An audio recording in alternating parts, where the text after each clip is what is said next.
নমস্কাৰ মই মজিদ বন্ধুসকল বলগতে চাওক আজি সন্ধিয়াৰ 7টা গুৰুত্বপূৰ্ণ খবৰ। প্ৰথমটো খবৰ দেশৰ কোটি কোটি কৃষকলৈ ভাল খবৰ। কাইলৈ অৰ্থাৎ 2 আগষ্টত দেশৰ কোটি কোটি কৃষকৰ বেংক একাউণ্টত সোমাব পিএম কিষাণ সন্মান নিধিৰ 20 নং কিস্তিৰ ধন আৰু এই তালিকাত নাম থাকিলেই আপুনি লাভ কৰিব 2000 কোটি টকা। এই সন্দৰ্ভত বৃহৎ ঘোষণা কেন্দ্ৰীয় চৰকাৰৰ।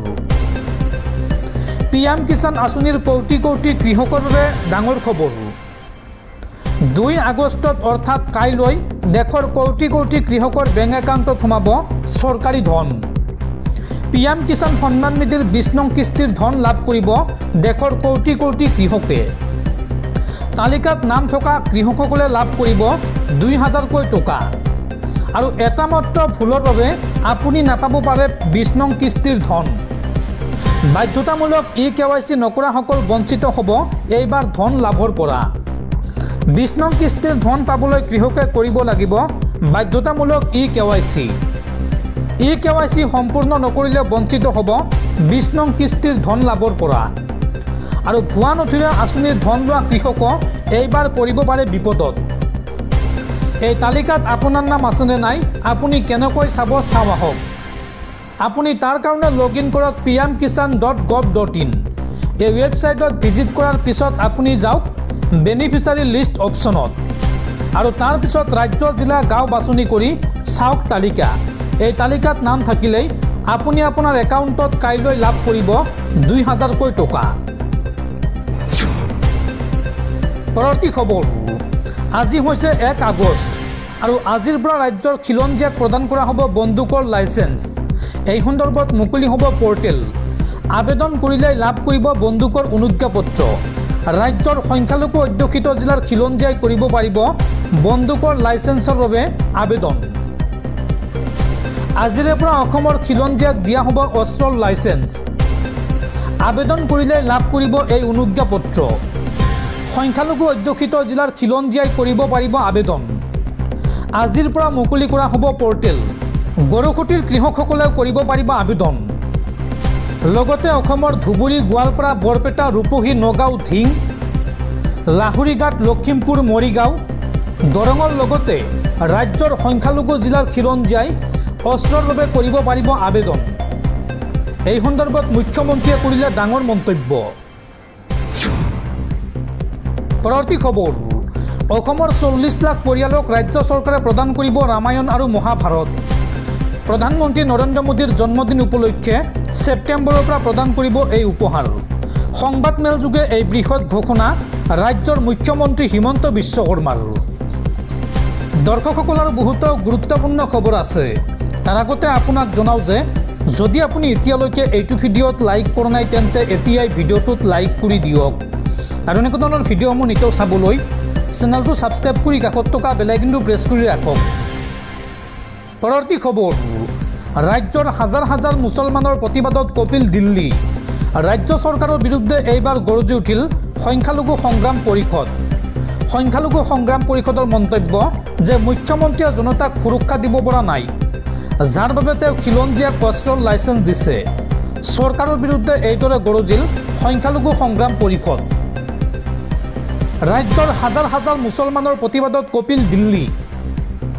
ৰাজ্য চৰকাৰৰ বিৰুদ্ধে গৰজি উঠিল সংখ্যালঘু সংগ্ৰাম পৰিষদ। সংখ্যালঘু সংগঠনটোৰ মন্তব্য যে মুখ্যমন্ত্ৰীয়ে জনতাক সুৰক্ষা দিব পৰা নাই, যাৰ বাবে তেওঁ খিলঞ্জীয়াক অস্ত্ৰৰ লাইচেন্স দিছে। বন্দুকৰ লাইচেন্স দি তেওঁ হিন্দু মুছলমানৰ মাজত সংঘাত সৃষ্টি কৰিব বিচাৰিছে।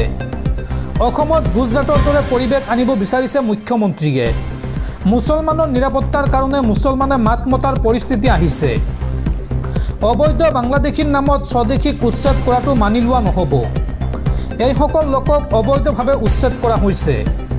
সকলো দল সংগঠনৰ সৈতে এই সন্দৰ্ভত আলোচনাৰ মেজলৈ অহাৰ আহ্বান মুখ্যমন্ত্ৰীক সংখ্যালঘু সংগঠনটোৰ। পৰৱৰ্তী খবৰ বন্দুকৰ শব্দত পুনৰ কঁপি উঠিল ৰাজ্য।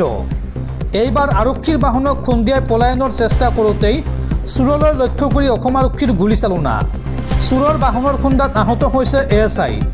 এই সন্দৰ্ভত আৰক্ষীৰ জালত পৰিছে মমতাজ আলী নামৰ এটা দুৰ্বৃত্ত। ৰাজ্যত পুনৰ গৰজি উঠিল অসম আৰক্ষীৰ বন্দুক। এইবাৰ আৰক্ষীৰ বাহনক খুন্দিয়াই পলায়নৰ চেষ্টা গৰু চোৰৰ। পলায়নৰ সময়তে গৰু চোৰৰ বাহনলৈ লক্ষ্য কৰি আৰক্ষীৰ গুলী।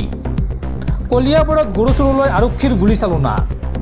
নিশা 2 জাইকৈ গুলী ফুটালে কলিয়াবৰ আৰক্ষীয়ে। আৰু গৰু চোৰৰ বাহনৰ খুন্দাত আহত হৈছে ASI জয়ন্ত বৰা। লেন্স নায়ক পবিত্ৰ ভূঞাও আহত হৈছে এই বাহনৰ খুন্দাত।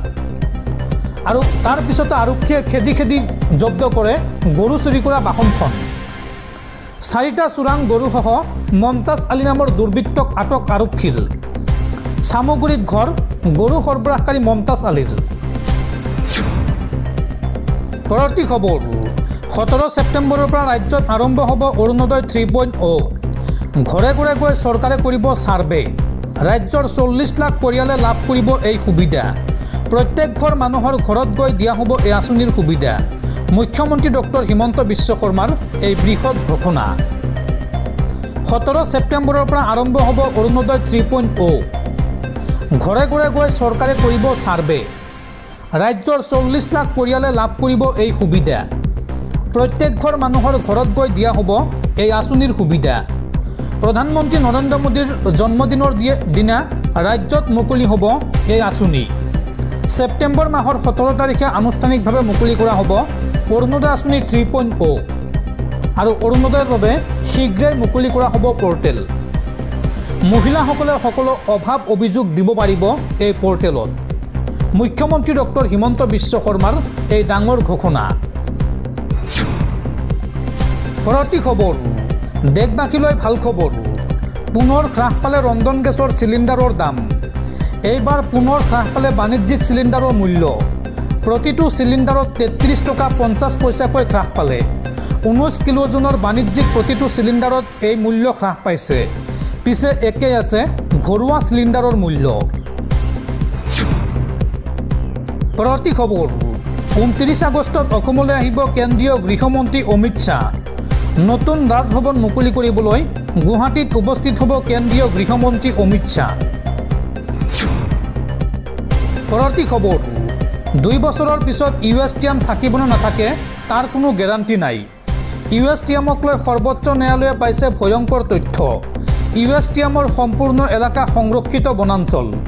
এই মন্তব্য ৰাজ্যৰ মুখ্যমন্ত্ৰী হিমন্ত বিশ্ব শৰ্মাৰ। 2 বছৰৰ পিছত USTM থাকিব নে নাথাকে তাৰ কোনো গেৰাণ্টি নাই। USTMক লৈ দেশৰ সৰ্বোচ্চ ন্যায়ালয়ে পাইছে ভয়ংকৰ তথ্য। USTMৰ সম্পূৰ্ণ এলেকা সংৰক্ষিত বনাঞ্চল। নতুন খবৰ অনুসৰি USTMৰ ভূমি সংৰক্ষিত বনাঞ্চল। USTM শিক্ষানুষ্ঠান নহয়, USTM এটা ব্যৱসায়িক প্ৰতিষ্ঠান। USTM অসমত থকা হ'লে কেতিয়াবাই বন্ধ কৰি দিলোহেঁতেন। USTMৰ স্বত্বাধিকাৰীসকলৰ কাণ্ডতে সোমোৱাৰ এটা স্বভাৱ আছে।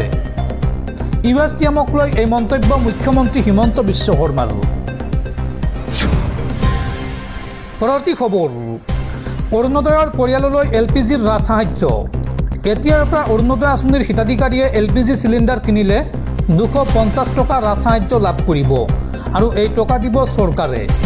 আৰু লগতে গেছৰ বাবে প্ৰপত্ৰ ঘৰে ঘৰে দিবলৈ যাব পঞ্চায়তৰ লোক। এই সন্দৰ্ভত মুখ্যমন্ত্ৰীৰ ডাঙৰ ঘোষণা। অৰুণোদয়ৰ পৰিয়াললৈ LPGৰ ৰাজ সাহায্য। LPG কিনিলে 250 টকা ৰাজ সাহায্য দিব চৰকাৰে। 40 লাখ পৰিয়ালক সামৰি লোৱা হৈছে এই আঁচনিত। আৰু গেছৰ বাবে প্ৰপত্ৰ ঘৰে ঘৰে দিবলৈ যাব পঞ্চায়তৰ লোক। চিলিণ্ডাৰ ক্ৰয় কৰাৰ পিছতহে লাভ কৰিব 250 টকা। অন্যথা এই ধন লাভৰ পৰা বঞ্চিত হ'ব হিতাধিকাৰী।